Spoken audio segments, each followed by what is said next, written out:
Gift கொடுக்க மாட்டேங்க போட்டு சந்ததியே ரொம்ப நடக்குது. அல்லேலூயா சொல்லுங்க, அல்லேலூயா. எதுக்கு இதெல்லாம் சொல்றோம்? நான் எல்லாரும் கீழ்ப்படிதல் வேண்டும், பயபக்தி வேண்டும், தேவனை சார்ந்து வேண்டும், வாழ வேண்டும். ஆண்டவர் அவனுக்கு சொப்பனத்தை வெளிப்படுத்தினார். உனக்கு சொப்பனம் வந்திருக்கலாம், உனக்கு 4 பேர் மூலமா எச்சரிக்கை வந்திருக்கலாம், உனக்கு கொடுக்கப்பட்ட ஊழியக்காரர் மூலமா உனக்கு எச்சரிக்கை வந்திருக்கலாம். நீ அதை கேட்டு மனம் திரும்பலனா, மனம் திரும்பாத பட்சத்தில் உன் விளக்கு தண்டை எடுத்துக்கொள்ளும். விளக்குனா என்ன? வெளிச்சம், ஜீவன், உயிர், ஆசீர்வாதம். சரி, அப்ப அந்த விளக்கு தண்டத்தை எடுத்துருவேன்ற ராஜ மேன்மை விட்டு கீழே இறங்கிட்டார். பார்த்தீங்களா? நம்ம இருக்க வேண்டிய ஸ்தானத்தில் நீங்க விசுவாசினா விசுவாசியா இரு.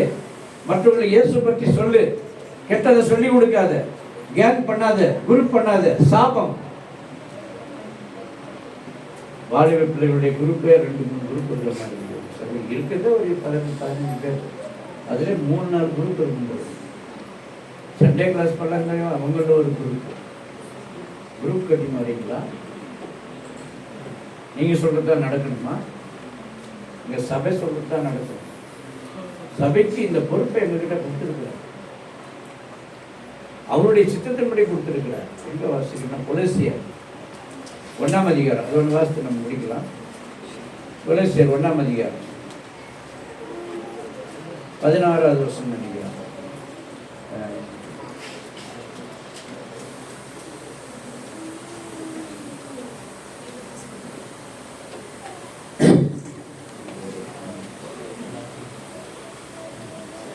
இருபத்தி ஆறு.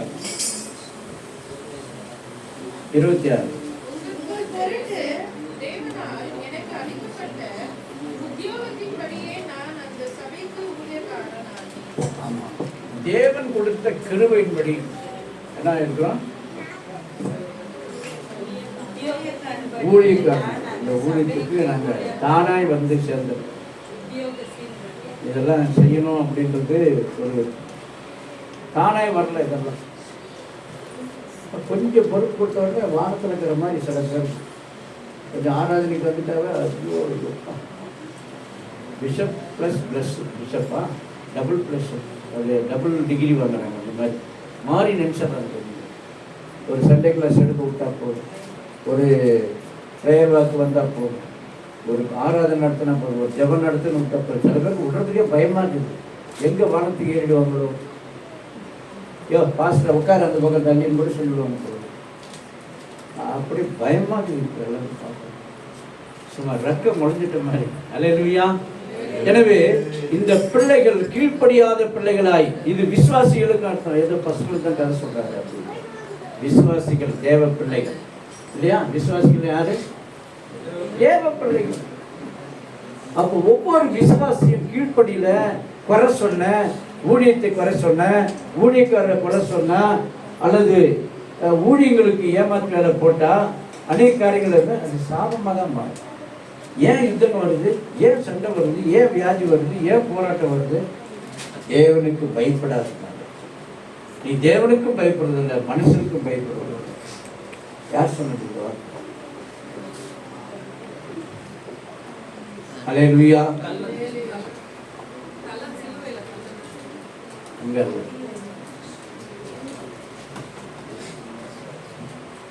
யார் சொன்ன? தேவனுக்கும் பயப்படாதவர். இப்படி நியாயாதிபதி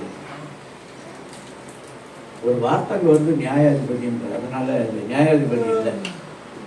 யாருன்னா சொல்லுங்க. தேவனுக்கும் பயப்படாது. இயேசுநாதர் ஒரு ஊமையை சொன்னார். லூக்கா 7ஆம் அதிகாரமா அதில் ஒரு கதையை சொல்றார். ஒரு மனிதன் இருந்தான், ஒரு ராஜா. அவனிடத்துல ஒரு விதவை போய் நியாயம் கேட்டார். அப்போ பல முறை வந்து கேட்க, இந்த அம்மா எப்போ நம்மளை வந்து தொந்தரவு பண்ணினே இருக்குது அப்படின்னு சொல்லி 7ஆம் அதிகாரம் 18ஆம் அதிகாரம் கரெக்ட் 18ஆம் அதிகாரம். அப்போ அவன் வந்து இந்த 7வது வருஷம் இல்லை 8வது வருஷம் சொல்றான், நான் தேவனுக்கு பயப்படாதவன், மனுஷனுக்கும் பயப்படுறதில்லை, தேவனுக்கும் பயப்படாது. இந்த விதவை எப்பொழுதும் என்னை வந்து தொந்தரவு பண்றான். அப்படின்னு சொல்லி இவனுக்கு நியாயம் செய்யாமல் இருக்கிறான்னு ஒரு ராஜா சொல்றாங்க. அதே போல நீங்கள்